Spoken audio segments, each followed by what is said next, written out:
我嘅夢幻廚房由 Takara Standard 開始。今次要分享嘅係 Takara Standard 日本珐琅壁板其中一大功能耐高溫。喺寸金尺土嘅香港，識得善用每個空間係好緊要，但係爐具放得太貼牆又驚危險喎。不過裝咗 Takara Standard 日本珐琅壁板就安心好多啦。你睇下，直接揾火燒都完好無缺。燒過嘅痕跡用濕毛巾抹一抹就乾淨晒。就嚟白色情人節啦，睇下我預備咗啲乜？今次我就會用 Wasonic 呢部體積輕巧嘅多士焗爐嚟整兩款小食。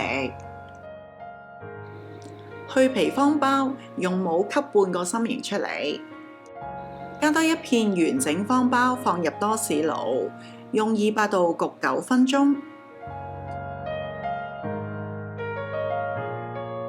焗好之後，完整方包就搽啲士多啤梨果 jam， 另外嗰塊就搽啲煉奶，然後兩塊對疊，放埋嗰半個心心，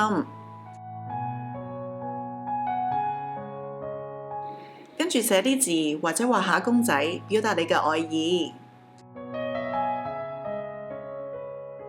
另外都準備咗個焗薯，首先水入面加啲鹽，水滾之後就放薯仔入去，烚返去20分鐘。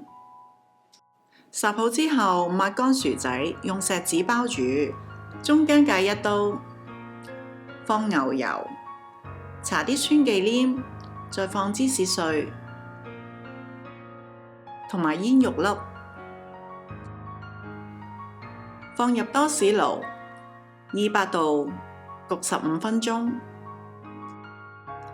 哇，好香啊！講返 Takara Standard 日本珐琅壁板嘅磁吸配件都好實用㗎，又可以隨意調動位置，而且磁吸力特強啊！